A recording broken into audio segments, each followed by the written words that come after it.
2024નું વર્ષ સમાપ્ત થયું અને તેમાં ઇન્ડિયન રિયલ એસ્ટેટ માર્કેટનું પ્રદર્શન અન્ય તમામ મોટા સેક્ટર્સ કરતાં ઘણું સારું રહ્યું છે. તેમાં પણ ખાસ કરીને લક્ઝરી હાઉસિંગમાં અદ્ભુત ગ્રોથ જોવા મળ્યો હતો. વર્ષ 2025માં પણ હાઉસિંગ પ્રોપર્ટી માર્કેટ સારો દેખાવ કરશે તેવી અપેક્ષા રાખવામાં આવી રહી છે. 2024માં ટોચના 7 શહેરોમાં સેક્ટરની કામગીરીની દ્રષ્ટિએ અત્યાર સુધીના શ્રેષ્ઠ વર્ષ તરીકે સમાપ્ત થયું છે. સ્થિર ઇકોનોમિક ગ્રોથ અને ઇન્ફ્રાસ્ટ્રક્ચરમાં થયેલા સુધારાના કારણે શહેરીકરણ અને ડિમાન્ડમાં સતત વધારો થયો છે. JLL ઇન્ડિયા દ્વારા કરવામાં આવેલા સ્ટડી પ્રમાણે 2024માં હાઉસિંગનું વેચાણ ઘણું સારું રહ્યું હતું અને જાન્યુઆરીથી સપ્ટેમ્બરના સમયગાળા દરમિયાન તે તેની ટોચ પર પહોંચ્યું હતું. આ સમયગાળા દરમિયાન દેશના ટોચના 7 શહેરોમાં 3,80,000 કરોડની કિંમતના 2,30,000 ઘરનું વેચાણ થયું હતું. આ પ્રથમ 9 મહિનામાં 363.2 મિલિયન ચોરસ ફૂટ જગ્યા વેચવામાં આવી હતી અને આ સાથે આગામી વર્ષ માટેનો અંદાજ પણ મજબૂત રહે છે. વર્ષ 2025માં પણ હાઉસિંગ સેક્ટરમાં વધુ મજબૂતી જોવા મળી શકે છે. ખાસ કરીને લક્ઝરી સેગમેન્ટમાં માંગ વધી શકે છે. ભારતના હાઉસિંગ માર્કેટમાં 2025 સુધીમાં એફોર્ડેબિલિટીમાં નોંધપાત્ર ફેરફાર થવાની અપેક્ષા રાખવામાં આવી રહી છે.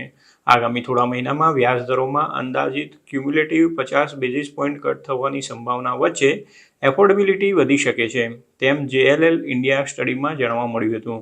ભાવ વધારા અને સ્થિર વ્યાજ દરોને કારણે 2022થી હાઉસિંગ માર્કેટમાં એફોર્ડેબિલિટી વાર્ષિક ધોરણે ઘટી છે. જોકે દિલ્હી NCR અને બેંગલુરુને બાદ કરતા મોટાભાગના માર્કેટમાં 2025 સુધીમાં ઇમ્પ્રુવડ એફોર્ડેબિલિટી જોવા મળી શકે છે.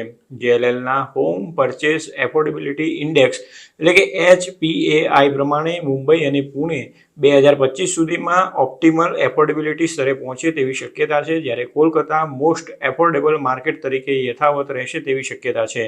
આ પોઝિટિવ આઉટલુકનું મુખ્ય પરિબળ મોનેટરી પોલિસીમાં અપેક્ષિત ફેરફાર છે. રિઝર્વ બેંક ઓફ ઇન્ડિયા એટલે કે RBI સંભવિત રેટ કટ કરી શકે છે. 2024ના અંત સુધીમાં રેટમાં ઘટાડો થયો નથી, ત્યારે આગામી 12 મહિનામાં કુલ 50 BPS રેપો રેટમાં ઘટાડો અને કોમ્પ્લિમેન્ટરી ઇન્ટરેસ્ટ રેટમાં ઘટાડો થવાની શક્યતા છે. આ રેટ કટના કારણે એફોર્ડેબિલિટીમાં સુધારો થઈ શકે છે અને રેસિડેન્શિયલ માર્કેટમાં સતત ગતિ જળવાઈ શકે છે, તેમ JLL ઇન્ડિયાએ જણાવ્યું હતું. 2025માં મુંબઈ અને પુણેમાં એફોર્ડેબિલિટી લેવલ્સમાં સુધારો થઈ શકે છે, જ્યારે કોલકાતા ભારતના સૌથી એફોર્ડેબલ માર્કેટ તરીકે પોતાનું સ્થાન જાળવી રાખશે તેવી અપેક્ષા છે. બીજી તરફ દિલ્હી NCR અને બેંગલુરુ, હૈદરાબાદ અને ચેન્નઈ જેવા સાઉથના માર્કેટ્સ વર્ષે તેમની એફોર્ડેબિલિટીમાં સુધારો કરી રહ્યા છે.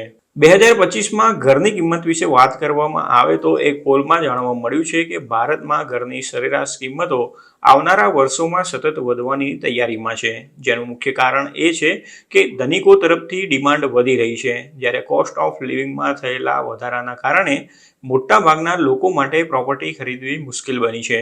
ગત વર્ષે ભારતમાં ઘરની કિંમતોમાં 4.3% વધારો થયો હતો, જ્યારે 2025માં તેમાં 7% વધારો થઈ શકે છે.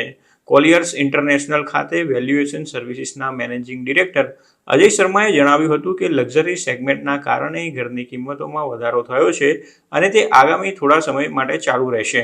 પ્રોપર્ટી ડેવલપર્સ લક્ઝરી માર્કેટ પર ધ્યાન કેન્દ્રિત કરી રહ્યા છે, તેના કારણે એફોર્ડેબલ હાઉસની અછત ઊભી થઈ છે. એફોર્ડેબલ હાઉસિંગની અછતના કારણે પ્રથમ વખત ઘર ખરીદનારાઓ, તેમાં પણ ખાસ કરીને મિડલ ક્લાસ અને લોઅર મિડલ ક્લાસ સાઇડલાઇન થઈ ગયા છે. એક એક્સપર્ટે જણાવ્યું હતું કે દેશના શહેરી કેન્દ્રોમાં મોટાભાગના નવા લોન્ચ થયેલા પ્રોજેક્ટ અને જે ઉપલબ્ધ છે તે સ્ટોક પ્રીમિયમ અને હાઈ એન્ડ સેગમેન્ટમાં છે અને તેની ઊંડી અસર જોવા મળી રહી છે. તેના કારણે ભાડામાં પણ વધારો થયો છે.